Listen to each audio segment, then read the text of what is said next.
Si los jóvenes no asumen la dirección de su país, nadie vendrá a salvarlos. Por eso la Universidad Simón Bolívar, mediante el programa de Ciencia Política y Gobierno, ha creado estos espacios de reflexión, donde tenemos el apoyo de estudiantes y profesores. Mi nombre es Jesús Vizcaíno y hoy me encuentro en la sala de debate donde analizaremos las columnas emitidas por nuestro rector Josué Consuegra Bolívar. Hoy me encuentro con Dana de Laos, Sebastián Caballero, Yairet Mora. Y vamos a analizar la columna en el periódico El Heraldo que se titula Argentina votó ávida de cambio. Bueno, Sebastián, hay una pregunta que giró en torno al rector en su columna de opinión y es: ¿realmente hubo democracia en Argentina o se dejaron llevar por el populismo que vendía Javier Milei? Pues yo considero que fue un poco de ambos, porque tanto los argentinos están, como lo expresó el rector, están cansados de esa situación que llevan presentando durante tantos años, esas tantas problemáticas, pero también hubo un gran populismo, sobre todo en torno a la imagen de Milei.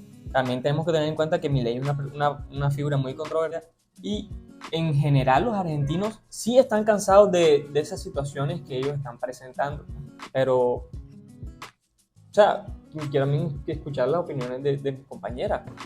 Pues populismo no es democracia, porque la gente lo votó. Entonces, ya es presidente.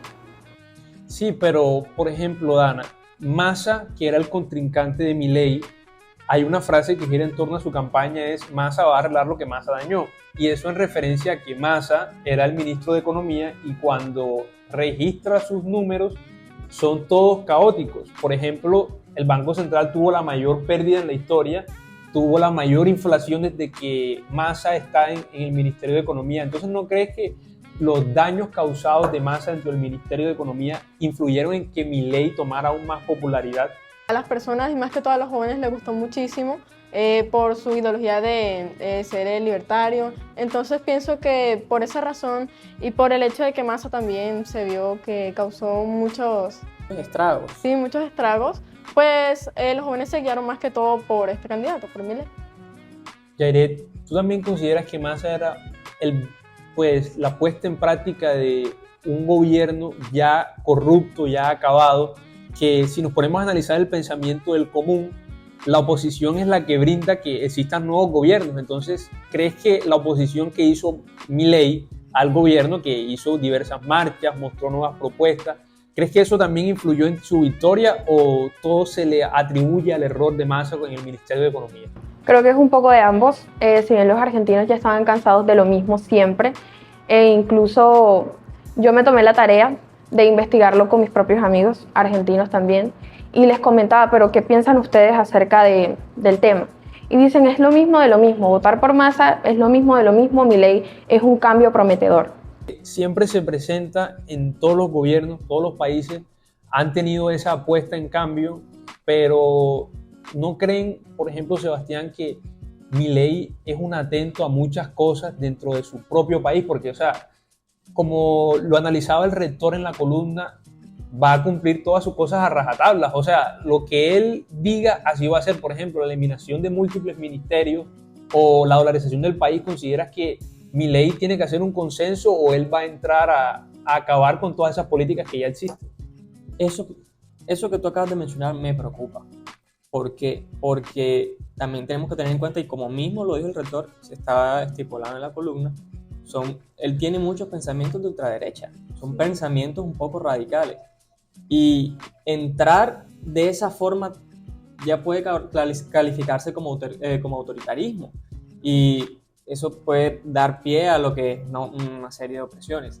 Entrar de esa forma y acabar con todas las medidas de gobierno, o como lo mencionaba el rector, era con algunas funciones del Estado, o hacer cambios en el componente estatal, pues es un poco preocupante realmente, porque, o sea, si bien es cierto, es un nuevo presidente, es un nuevo cambio, pero se requiere un cambio. Pero ya hay cosas establecidas que funcionan. De pronto no están llevadas a la práctica de la mejor manera, pero funcionan.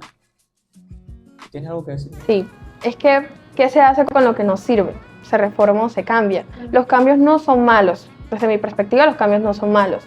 Y pues satanizar modelos políticos, pues los modelos políticos son las personas quienes los ejercen. pero es que no te estoy hablando de satanizar. Yo no estoy satanizando a Milei porque como, como lo plantea el rector, es algo esperanzador.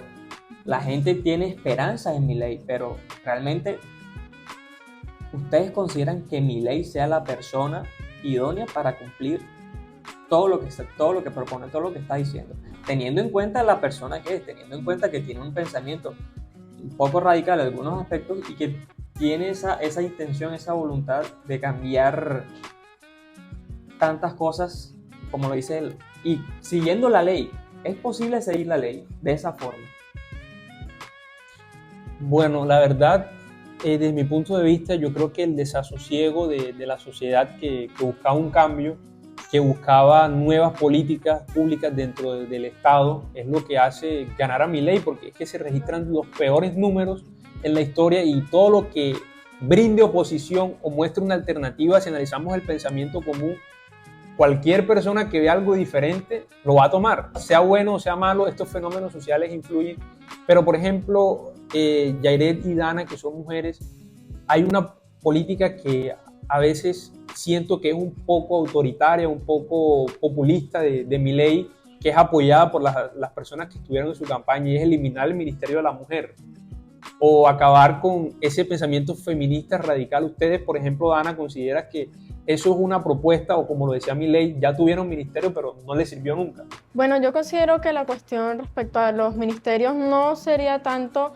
eliminar como tal los ministerios, sino tal vez reagruparlos o hacer como tal, como dice mi compañera, una reforma en el ordenamiento pues, de los ministerios. Entonces, considero que el hecho de que quiera eliminar en sí el ministerio pues, es un poco preocupante porque se deberían en el aire muchas cosas. Además de que también es una política pues, antifeminista y también antiderechos. Que es lo que yo te estaba comentando anteriormente.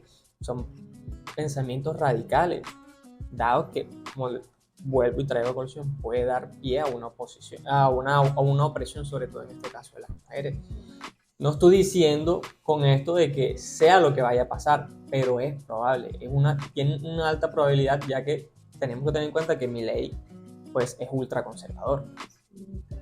O, por ejemplo, Yairet, hay algo que Milei le propone a su país, es dolarizar toda su economía. Eso no atentaría en contra de la soberanía de su propio país, porque eliminar el Banco Central, que aunque dijimos que Massa ha tenido grandes pérdidas dentro de él, no consideran que perder la soberanía de su propia moneda es algo que los lleva a una decadencia, porque simplemente van a depender de lo que pase en Estados Unidos.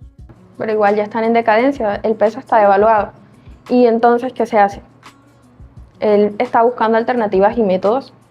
No sé, me parece que probablemente le pueda funcionar como probablemente no. Pero es que también tenemos que tener en cuenta que estamos en un mundo globalizado, interconectado, y sobre todo las economías, pues sí, hay algunas economías, sobre todo en Latinoamérica, que en este caso son países en vía de desarrollo, pues sus monedas no es que sean el fuerte, y teniendo una competencia como lo que viene siendo el dólar, el euro, el yen, que son monedas que están establecidas, son fuertes en el mercado, sí, es posible que exista una decadencia en el modelo económico argentino si se empieza a dolarizar, pero no es a la larga a lo que los países latinoamericanos deberían apuntar. Una moneda fuerte que tenga un peso en el mercado internacional. Eso es a lo que supongo yo, y en mi opinión, deberían apuntar todos los países, y en este caso, Milei. Sí, pero, por ejemplo, El Salvador, que tiene a Bukele como presidente, que muchas veces, incluso por el filósofo Agustín Laje, que es gran seguidor de Milei, lo compara a Bukele con Milei, que independientemente si ha respetado o no los derechos, le ha dado esa respuesta que el pueblo salvadoreño quiere. Aún así, le ha tocado crear políticas públicas como que la inversión social sea dentro de su propio país, que las empresas extranjeras o las inversiones extranjeras sean mayores que las nacionales. Entonces, Dana, ¿tú no consideras que eso es un atento en contra de la propia economía de su país? Porque al dolarizar el país va a tener que implementar políticas que busquen preservar esa dolarización. Claro, precisamente porque es un cambio totalmente radical para la economía argentina. Entonces, como tal, para poder dolarizar el país tendría que hacer muchas reformas también al sistema económico. ¿Y tú, Sebastián, consideras que Bukele y Milei tienen un parecido en ideologías? No sé en ideología, pero me preocupa que tengan un parecido en métodos. ¿Por qué? Porque si bien es cierto, las propuestas de Bukele y de Milei son distintas, son diametralmente distintas, pero si en algún caso llegan a tener un parecido en la forma de ejecución de dichas propuestas, me preocupa. Bueno, para finalizar, vamos a hacer una reflexión sobre lo que nos llamó la atención de la columna del rector, que es nuestro eje central. Bueno, empiezo yo citando lo que dice textualmente el rector en la columna, y es que cumpla rajatabla con sus compromisos, al igual que será respetuoso de la propiedad privada, el libre comercio y cumplidor estricto de la ley. Yo estoy en este momento, me encuentro expectante, al igual que sé que los argentinos lo pueden estar, porque de verdad quiero y espero para los compañeros argentinos que sea así, un gobierno cumplidor estricto de la ley y que se respete la propiedad privada. Siguiendo con la línea argumentativa de la columna de nuestro rector, cito, dice que hay una tendencia a romper con los esquemas tradicionales en vista de la desatención de sus necesidades, la rampante corrupción y la creciente desigualdad social. Si bien Milei se presenta de manera agresiva, por así decirlo, y con populismo, como ya lo mencionamos antes, es todo por la desigualdad social. Es porque los argentinos ya están cansados y incluso estoy de acuerdo con nuestro rector, ya que él acá menciona que esperamos todos lo mismo, que Argentina tome un buen rumbo y que Milei tome las mejores decisiones. Bueno, precisamente esa parte es la que más me llamó la atención a mí también, porque considero que, a ver, acá cuando dice que hay una tendencia a romper con los esquemas tradicionales en vista de la desatención de sus necesidades, podemos notar de que tenemos a el pueblo argentino cansado de tantos años con una misma ideología política, con el mismo sistema. Entonces, por eso mismo vemos que está esta tendencia, más que todo acá en Latinoamérica, de hacer un cambio tanto en el gobierno, en las personas que están al mando, en el sistema político, económico, social. Entonces sí, me parece muy interesante esa parte porque podemos ver reflejado la realidad que está pasando en Latinoamérica, que queremos un cambio para todos los países, para mejor. Aparte, teniendo en cuenta que básicamente él asumió el poder y tiene la minoría en el Congreso, entonces hay que ver qué va a hacer. Bueno, la verdad, desde mi punto de vista, estoy de acuerdo con el rector en la parte que los argentinos están cansados y que Latinoamérica en general, porque independientemente si la ideología del país es de izquierda o de derecha, América está presentando unos cambios radicales. Lo vivió Colombia con Petro, lo vivió Chile con Boric, lo vivió en su momento Uruguay con Pepe Mujica y con Evo Morales en Bolivia. Entonces todas estas puestas en práctica o todas estas propuestas que exponen estos fenómenos sociales, porque aunque no queramos llamarlo así, son fenómenos sociales que tienen unas propuestas radicales que en última pueden funcionar como dicen que le está funcionando a Bukele, pero en última pueden llegar a un abismo mucho más grande del que está presentando, como Venezuela o Nicaragua u otros países que están en un momento crítico de su economía, tanto en lo social, en lo educativo y todos los temas pues, del gobierno. Con esto le damos la conclusión a nuestro debate, donde analizamos desde nuestras perspectivas la columna de nuestro rector. Queremos que el debate siga abierto y sigan comentando sobre cuáles son sus perspectivas y que sobre todo le den me gusta. Comparte. No olvides dejar tu comentario. Y no te olvides de seguirnos. Recuerda, Somos Política Unisimón.